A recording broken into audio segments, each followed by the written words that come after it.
We're finally taking the big Maico 700 out of the crate, and we're going to put it on a stand and set it up. Happens to balance perfectly. It's the first time we get a real good look at it out of the crate. Still a little bit of packing material on it. Again, this is serial number 0001, the first 2023 Maico from Kostler in Germany. And if this motor looks familiar, if you look on this side of the cylinder, it says HEWA power on there. And the guy, I don't know if you can see that or not, the guy who designed this motor originally in 2002 for Kostler, who owns the Maico brand, actually built the Zabel, designed the Zabel 700cc sidecar engines that you might have seen at 999 Lasers build that he just did, and a lot of guys use that Zabel engine. The major, it's not the same motor though, it's a little bit more modern version.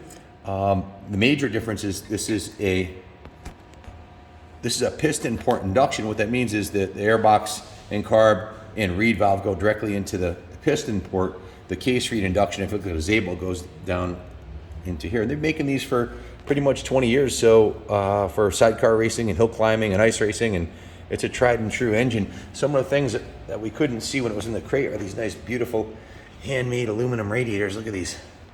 Really nice. In this pipe, we special ordered this pipe. It was $1,000 extra for this JSV. I told them we're going to do some dyno runs and build the motor, so we got a JSV pipe for it. And we have another shock. The componentry on the bike is first top shelf. This is a Riger suspension here. These were, they make a lot of Paris to Dakar big bore suspension for the factory race teams. So this is a shock that would be, compete at the national level. It's top shelf.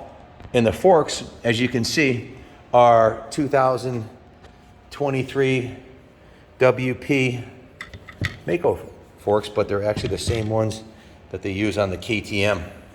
This is the stock pipe that comes with it, made by HGS, and it also has very good acoustics. You can see probably the best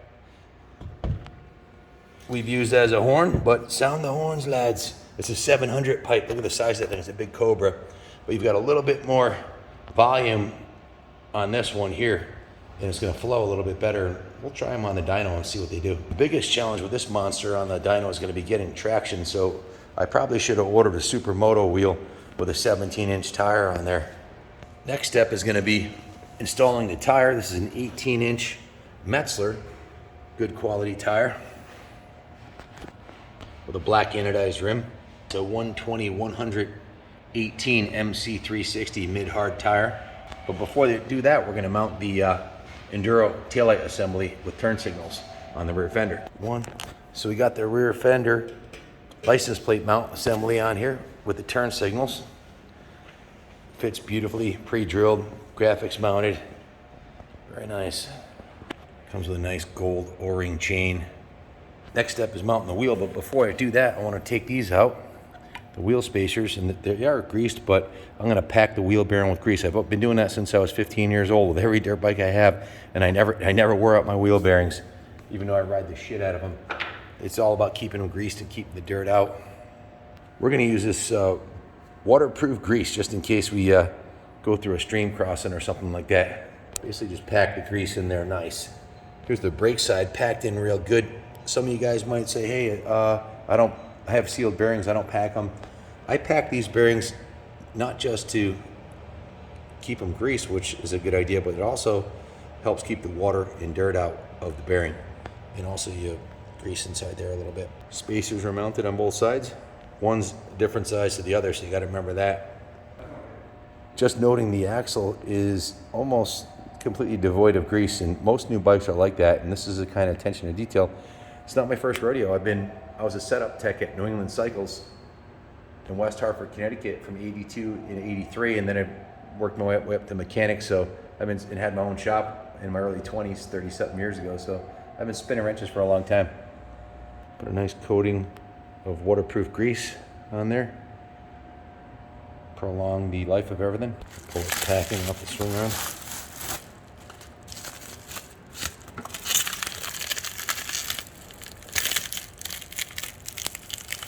Oh, your angel singing.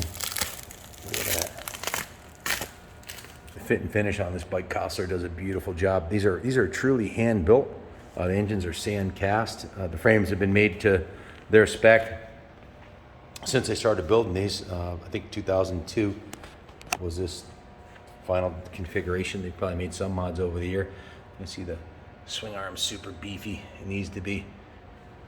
The harness somewhere in the area of around 75, 80 horsepower at the crank. We'll see what she puts on the rear wheel. So the wheel is mounted. You see the beautiful new sprocket, the 27 millimeter axle bolt.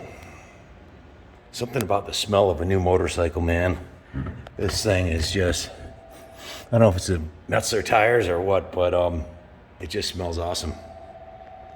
3 fingers of adjustment right here. It's just about right. It'll tighten up a little bit when we get it on the ground. Next, the forks go on. T2 in there. The good stuff. Look at that big black Metzler MC360. Looks awesome. Riker. Thing is, something about a new bike, man. Everything's perfect on it. So in the spare parts kit that Kostler sent, they sent me 2 spare rear fenders. I wonder why. You think they're gonna loop it out like most 500s? Next up, we install these beautiful WP forks in the front wheel. Look closely at the top of the fork here. You can see these 2 little rings around there, and I've got 2 showing. I'll match that up on the other side. This is your compression adjustment right there. They snug these down so it wouldn't get lost in shipping, so you loosen it up a little bit. So you can slide it up, no problem. Got both forks installed with 2 of the marking lines showing. If you pull the forks up higher, you can go all the way up to here. It'll make it turn sharper, but you'll be more likely to get head shake when you're doing 120 on the highway. With the right gearing, this thing will do well over 100. You can see the WP fork has the red rebound adjustment there, and the compression is handled by this fork. So one side does compression, one side does rebound. That's how it works. I'll snug the pinch bolts down. I'll do the torque wrench on these later. I'm just going to get them by feel.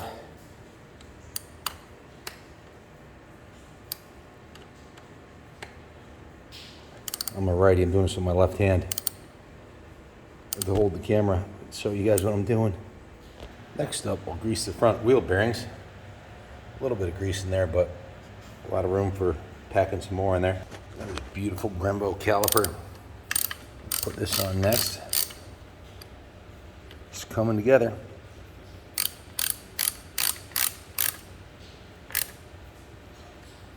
Look at that beauty. Next, we snug down the braided stainless brake cable guide.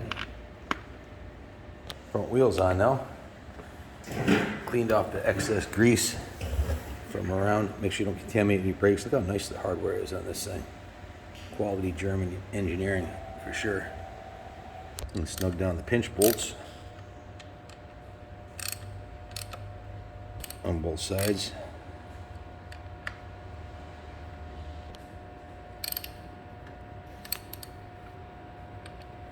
Crank down the front axle bolt. The pinch bolts are nice and tight. Should be good.